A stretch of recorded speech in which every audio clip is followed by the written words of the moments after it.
Guys, welcome back to my channel Mommy Saga. Guys, आज हम बात करने वाले हैं कि बच्चों को हमें काउज मिल्क कब से देना शुरू करना चाहिए। एंड गाइज, इसके अराउंड मैं देखती हूँ बहुत सारी मॉम्स के क्वेश्चंस होते हैं। सो मैंने सोचा क्यों ना हम क्विकली एक वीडियो बनाते हैं जिसमें हम ये सारे क्वेश्चंस जितने भी काउ मिल्क अपने बेबी को देने से रिलेटेड क्वेश्चंस हैं वो सारे हम इस पे आंसर करेंगे। तो चलिए आइए हम अपने क्वेश्चंस की तरफ चलें। गाइस, सबसे पहला क्वेश्चन जो बहुत सारी मॉम्स पूछती हैं कि जो अपने बच्चे को ब्रेस्ट फीड नहीं कर पाती, वो पूछते हैं कि क्या हम फॉर्मूला फीड की जगह काउज मिल्क अपने बच्चों को दे सकते हैं, न्यूबॉर्न बेबीज को। सो गाइस, मैं कहूँगी it's a big no. And इसके पीछे काफ़ी रीजंस हैं जो आपको जानना बहुत ज़रूरी है। सो गाइस, जो न्यूबॉर्न बेबीज होते हैं उनका जो डाइजेस्टिव सिस्टम होता है वो काफ़ी वीक होता है क्योंकि अभी वो डेवलप हो रहा होता है एंड वो काउज मिल्क को नहीं हैंडल कर पाते क्योंकि उसमें बहुत ज़्यादा प्रोटीन होते हैं। एंड वो उनके डाइजेस्टिव सिस्टम पे बहुत ज़्यादा प्रेशर डालता है। गाइस, दूसरी चीज़ है जो एक्चुअली मेरी बेटी को भी उसने सफ़र किया था, वो है लैक्टोस इंटॉलरेंट होते हैं बेबी कुछ, तो उनको इतने न्यूबॉर्न बेबीज को काउ मिल्क देना तो डेफिनेटली आउट ऑफ क्वेश्चन होता है। गाइस, मैं आपको बताना चाहती हूँ कि काउज मिल्क बहुत ही ज़्यादा आयरन डेफिशिएंट होता है, उसमें आयरन की बहुत कमी होती है। एंड जब आपका बेबी काउज मिल्क लेता है, छोटा न्यूबॉर्न बेबी, तो उसकी आयरन एब्जॉर्प्शन बॉडी में नहीं हो पाती, वो उसके साथ इंटरफेयर करता है आयरन एब्जॉर्प्शन के साथ। So it's a very bad choice. So guys, cow's milk में सोडियम की क्वांटिटी बहुत ज़्यादा होती है। जैसे कि आपको पता है न्यूबॉर्न बेबीज़ की किडनीज इतनी डेवलप नहीं होती, अगर आप उन्हें काउज मिल्क दे देंगे तो उनकी किडनीज पे बहुत ज़्यादा प्रेशर पड़ता है। ये नेक्स्ट क्वेश्चन बहुत ही इंपॉर्टेंट है एंड वो है कि when to introduce cow's milk, हमें बच्चे को काउज मिल्क कब देना चाहिए। स्पेशली मैं देखती हूँ गाइज, जो भी फॉर्मूला फीडिंग मॉम्स हैं वो बहुत ही जल्दी में रहती हैं कि हम क्विकली अपने बच्चों को काउज मिल्क पे ट्रांजिशन कर दें, उनको फटाफट से स्विच कर दे काउज मिल्क पे। बट गाइज, मैं आपको, मेरा ये पर्सनल सजेशन है कि काउज मिल्क सिर्फ आपको बच्चे को तभी देना है जब 1 ईयर का हो जाए। गाइज, काउज मिल्क इसलिए देना है ऑफ कोर्स क्योंकि बच्चे का डाइजेस्टिव सिस्टम और उसकी बॉडी के सारे पार्ट्स 1 ईयर पे ही जाके फुली डेवलप्ड होते हैं। And guys, this is another thing, अगर बेबी को कोई भी एलर्जी नहीं है या फिर उसको कोई भी लैक्टोस इंटॉलरेंस टाइप की चीज़ नहीं है, तो आप बच्चे को अच्छे से काउज मिल्क इंट्रोड्यूस कर सकते हैं जब वो 1 साल का हो जाए। पर अगर बच्चे को ऐसा कुछ है तो guys then you have to consult a paediatrician. आपको उनके पास जाना बहुत ज़रूरी है और उनसे इस बारे में बात करना काफ़ी ज़रूरी है। एंड देन वो ही आपको अच्छे से सजेस्ट कर पाएंगे केस टू केस। हर बेबी का केस डिफरेंट होता है कि आपको क्या करना चाहिए। सो गाइज, ये क्वेश्चन भी बहुत इंपॉर्टेंट है कि how to introduce cow's milk to a baby, मतलब काउज मिल्क को हम बेबी को कैसे देना शुरू करें। सो गाइज, बेबी के फर्स्ट बर्थडे के बाद आप उसको स्मॉल क्वांटिटीज में काउज मिल्क दीजिए। That is like the best way to go about it.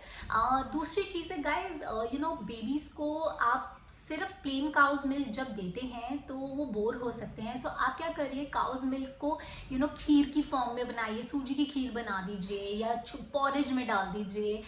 आप डिफरेंट डिशेस बच्चे को मिल्क वाली दे सकते हैं काउज मिल्क की, एंड इससे बच्चे का काउज मिल्क का इंटेक भी भरना शुरू होगा, बच्चे को उसमें टेस्ट भी आएगा।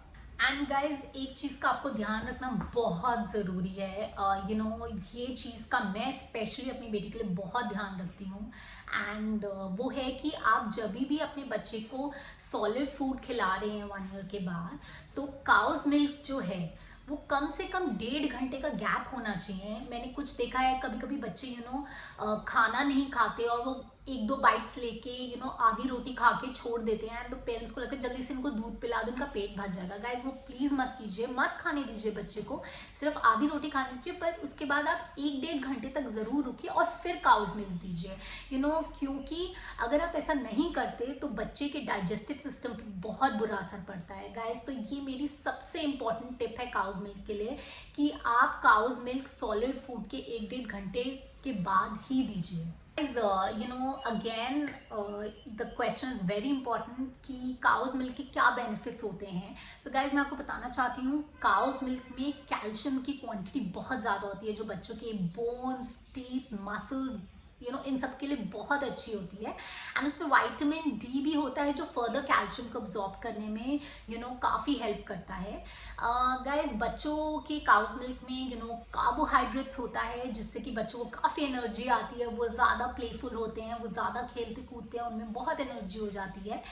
गाइस तीसरा है कि काउज मिल्क में प्रोटीन्स बहुत ज़्यादा होते हैं और वो आपकी बेबी की ग्रोथ के लिए बहुत ही अच्छा होता है। गाइस अब ये क्वेश्चन है कि बच्चे को हमें कितना दूध देना चाहिए 1 ईयर ओल्ड बच्चे को काउज मिल्क। सो गाइस मेरा ये सजेशन होगा कि अराउंड आपको बच्चे को 8 से 12 आउंस दूध देना चाहिए डेली काउज मिल्क। एंड दूसरी चीज़ है गाइस कि आपको बच्चे को उसके मील को मत सब्सटीट्यूट कीजिए काउज मिल्क से। काउज मिल्क बच्चे को आप बीच बीच में देते रहिए, मील का सब्सटीट्यूट काउज मिल्क नहीं होना चाहिए। गाइस अगर आपके बच्चे को काउज मिल्क ज़्यादा नहीं पसंद है तो आप उसको योगर्ट फॉर्म में या चीज़ फॉर्म में भी वो दे सकते हैं। तो गाइज कुछ साइड इफ़ेक्ट्स भी होते हैं काउज मिल्क के, वो आपको जानना बहुत ही ज़रूरी है। सो इस सेक्शन में हम क्विकली बात कर लेते हैं उनके बारे में।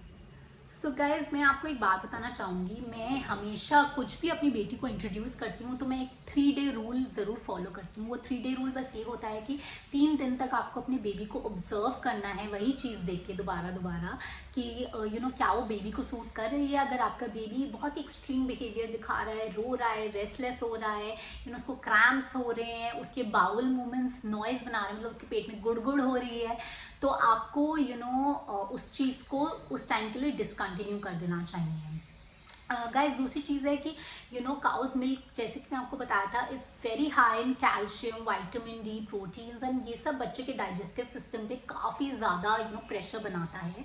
सो इस बात का आप ध्यान रखिए कि आप उसको थोड़ी इनिशियली स्टार्टिंग में कम क्वांटिटी में दीजिए।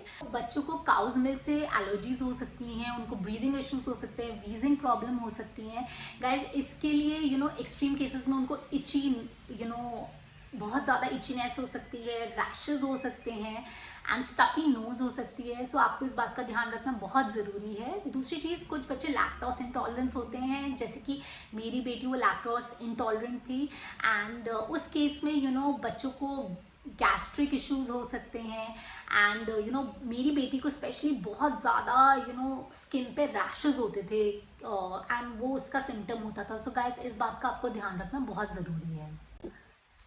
गाइज ये वाला क्वेश्चन सुपर इम्पॉर्टेंट है, हम क्या करें अगर हमारा बच्चा काउ मिल्क पीने के लिए रेडी नहीं है। सो गाइज इसके लिए क्विक 4 टिप्स हैं। सबसे पहली टिप है कि आप अपने बेबी के लिए एक बड़ा ही क्यूट लुकिंग, एक बड़ा ही कलरफुल सा सिपी कप ले आइए विद स्ट्रॉ, ट्राई कीजिए पहले and I am sure baby को इंटरेस्टिंग लगेगा। दूसरा, जब भी बेबी काउ मिल्क पिएगा तो आपको उसको एक रिवॉर्ड देना है। प्रॉब्ली रिवॉर्ड ये नहीं कह रही कि हर बार इसको एक टॉय ला के दीजिए। रिवॉर्ड कैन भी कि आप उसको कहें वेरी गुड, या आप उसके लिए क्लैपिंग करें, या आप उसको उसका जो घर में एक फेवरेट टॉय है वो उसके साथ टाइम स्पेंड करने दें जब बच्चा अपना काउ मिल्क फिनिश कर ले। गाइस तीसरी चीज़ है बहुत इंपॉर्टेंट, ये मैंने बहुत ज़्यादा बच्चों के साथ वर्क होते हुए देखी है कि जब बच्चों को काउज मिल्क नहीं पसंद आता तो आप उनको मिल्क शेक की फॉर्म में दे सकते हैं, सीरियल की फॉर्म में दे सकते हैं, पॉरेज की फॉर्म में दे सकते हैं, सूजी खीर फॉर्म में दे सकते हैं एंड उसमें आप नेचुरल कलर्स ऐड कर सकते हैं। जैसे अगर आप उनके लिए उसमें आपने बनाना ऐड कर दिया या मैंगो ऐड कर दिया तो उसमें थोड़ा कलर आ जाता है तो बच्चों को थोड़ा इंटरेस्टिंग लगता है। And guys last but the most important point is कि आप बच्चे को मिल्क को थोड़ा वार्म कर दीजिए।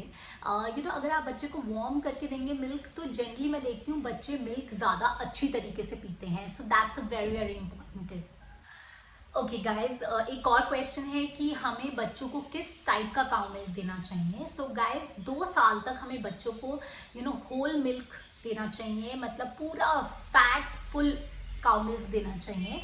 एंड जब 2 साल के बाद the kids can transition to drinking regular milk and regular cow's milk.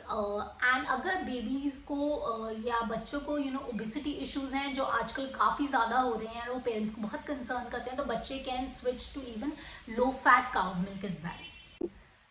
Guys ये लास्ट सेक्शन है बट ये बहुत इंपॉर्टेंट सेक्शन है, स्पेशली उन बच्चों के लिए है जो लैक्टोस इंटॉलरेंट होते हैं और काउज मिल्क नहीं पी पाते, जैसे कि मेरी बेटी थी। गाइज इट्स वेरी सिंपल, उसका बेस्ट सब्स्टिट्यूट है सोया मिल्क। सोया मिल्क की सारी वही न्यूट्रिशनल वैल्यूज होती हैं जो काउज मिल्क में होती हैं, बट सोया मिल्क की एक प्रॉब्लम होती है कि उसका एक बहुत ही यूनिक टेस्ट होता है। तो अगर आपके बेबी को वो टेस्ट डेवलप हो जाए तो सोया मिल्क से better substitute, actually it's much much better than your cow milk. उससे ज़्यादा अच्छा बेबी के लिए कुछ हो ही नहीं सकता। And guys let me tell you, soya milk बहुत ही अफोर्डेबल ऑप्शन है for cow's milk. Guys second option है कि आप कोकोनट मिल्क यूज कर सकते हैं। वो बड़ा ही रिच और क्रीमी होता है, वेरी टेस्टी। वाइटामिन B12 उसमें बहुत होता है, वाइटामिन D बहुत होता है। गाइज एक कोकोनट मिल्क में प्रॉब्लम है कि इसमें calcium and protein cow's milk से काफ़ी कम होता है। So guys, I think you can also explore this option. Guys, last but not the least is like almond milk. Guys, almond milk, it's very high in taste, मतलब बहुत आपको tasty लगेगा और बहुत सारे फ्लेवर्स में आएगा। And it's very nutritious and low in calories also, but guys it is a very expensive option. And milk is something आप रोज पीते हैं, so I think even the cost comes into play. So I think it's a very very expensive option, but still some people can definitely go for it. आप अपनी ये तीनों option explore कीजिए और जिस ऑप्शन में आपके बच्चा बेस्ट सूटेड है आप उसको लीजिए। गाइज आई होप आज का वीडियो आपको पसंद आया हो एंड आपके जितनी भी क्वेरीज थी काउज मिल्क से रिलेटेड वो सारी क्लियर हो गई हो। गाइज अगली बारी हम फिर मिलेंगे किसी नए टॉपिक के साथ। Don't forget to like, subscribe and comment on my channel. And here is Mommy Saga signing off. Bye bye.